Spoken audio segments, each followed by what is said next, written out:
Commentaire de saint Thomas d'Aquin sur l'Épître aux Romains, chapitre 4, versets 16 et suivants.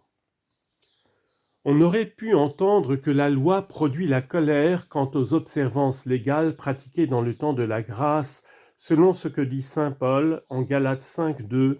« Si vous vous faites circoncire, le Christ ne vous servira de rien. » Mais ce qui est dit ici doit être entendu même des préceptes moraux, non pas qu'ils ordonnent des choses qui rendent dignes de la colère de Dieu ceux qui les observent, mais occasionnellement parce que si la loi commande, elle ne donne pas la grâce d'accomplir, comme l'enseigne saint Paul en 2 Corinthiens 3, 6, la lettre tue, mais l'esprit vivifie, parce qu'il aide intérieurement notre faiblesse, comme le même apôtre l'enseigne au chapitre 8 de cet épître.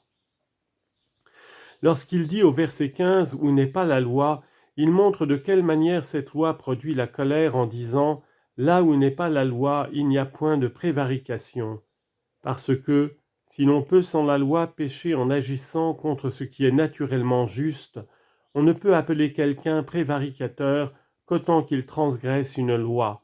Confère Psaume 118, 158 « J'ai vu les prévaricateurs de votre loi, et je séchais de douleur. » Toutefois, on peut appeler tout pécheur prévaricateur en tant qu'il a transgressé la loi naturelle. Psaume 118, verset 119, « J'ai regardé comme prévaricateurs tous les pécheurs de la terre. » Néanmoins, c'est quelque chose de plus grave de transgresser en même temps et la loi naturelle et la loi écrite que la loi naturelle seulement. Voilà pourquoi la loi étant donnée sans la grâce pour l'accomplir, la prévarication a grandi et mérite une plus grande vengeance. Leçon 8, chapitre 4, versets 16 à 25. Lecture de ces versets de l'épître de Paul. Ainsi, c'est à la foi qu'est attachée la promesse afin qu'elle soit gratuite et assurée à toute la postérité d'Abraham, non seulement à celle qui a reçu la loi, mais encore à celle qui suit la foi d'Abraham, qui est le père de nous tous. Selon ce qu'il est écrit, je t'ai établi père d'une multitude de nations devant Dieu, à qui il a cru, qui vivifie les morts et appelle les choses qui ne sont pas comme celles qui sont. Qui, ayant espéré contre l'espérance même, a cru qu'il deviendrait le père d'un grand nombre de nations, selon ce qui lui fut dit, ainsi sera ta postérité. Et sa foi ne faiblit point, et il ne considéra ni son corps éteint, puisqu'il avait déjà environ 100 ans, ni l'impuissance de Sarah. Il n'hésita point, en défiance de la promesse de Dieu, mais il se fortifia par la foi, rendant gloire à Dieu, pleinement assuré que tout ce qu'il a promis, il est puissant pour le faire. Voilà pourquoi sa loi lui fut imputée à justice.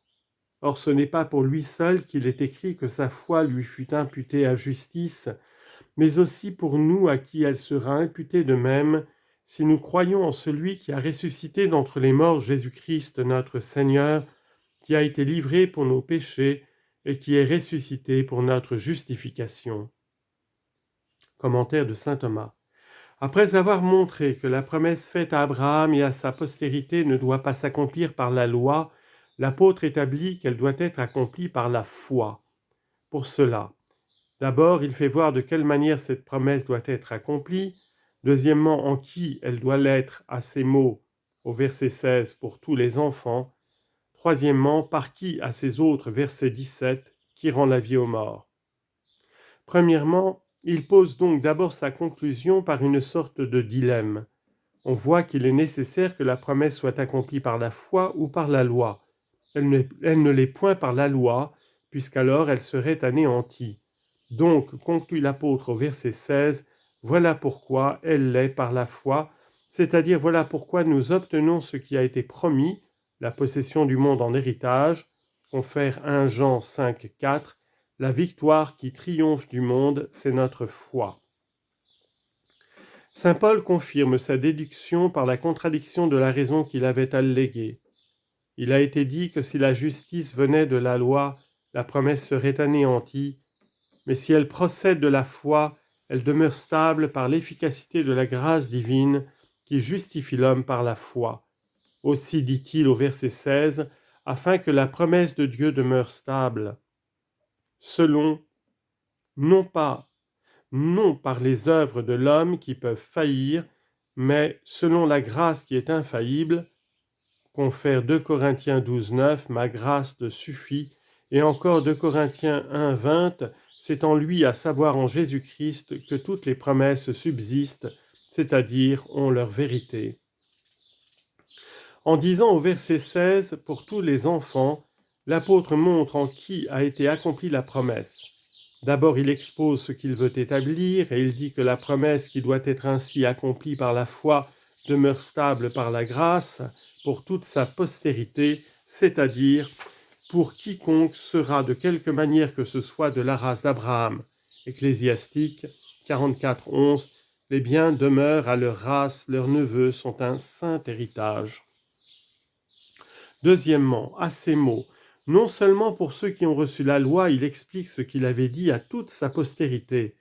En effet, il y a une postérité charnelle, selon Jean 8, 39, Abraham est notre père, et une postérité spirituelle selon cet autre, Matthieu 3, 9, Dieu peut susciter de ses pierres mêmes, c'est-à-dire d'entre les nations des enfants d'Abraham. Mais la seule postérité d'Abraham selon la chair a observé la loi, tandis que sa postérité selon l'esprit imite aussi sa foi. Si donc la promesse ne subsistait que par la loi, elle ne serait point accomplie à l'égard de toute la postérité d'Abraham, mais seulement dans sa postérité selon la chair. Or, du moment qu'elle est accomplie par la foi, qui est commune à tous, il est évident qu'elle est accomplie pour toute sa postérité. Troisièmement, à ces autres, verset 16, qui est le Père de nous tous. Saint Paul prouve par l'autorité de l'Écriture ce qu'il avait avancé, à savoir que la postérité d'Abraham n'est pas seulement celle qui est par la loi, mais aussi celle qui est par la foi. D'abord, il expose le sens de l'Écriture en disant « d'Abraham qui est le Père de nous tous », c'est-à-dire de tous ceux qui croient, soit juifs, soit gentils, comme il l'a dit plus haut au verset 11, afin qu'il soit le Père de tous ceux qui croient. Et en Isaïe 51, 2, « jetez les yeux sur Abraham, le Père de votre race ».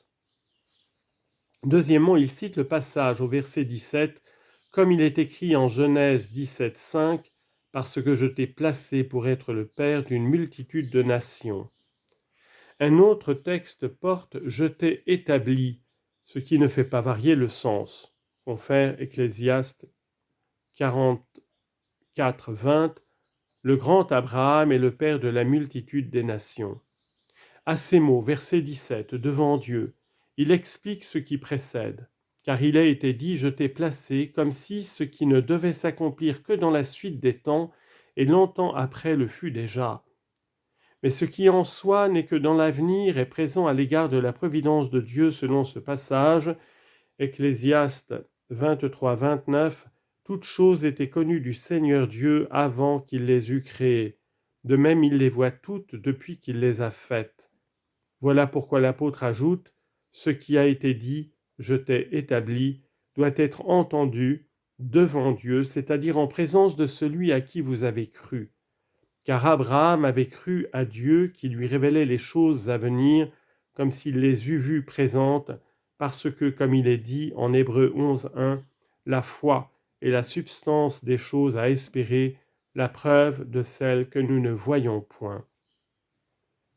Troisièmement, en disant au verset 17 qui rend la vie aux morts, l'apôtre montre par qui doit être accomplie la promesse.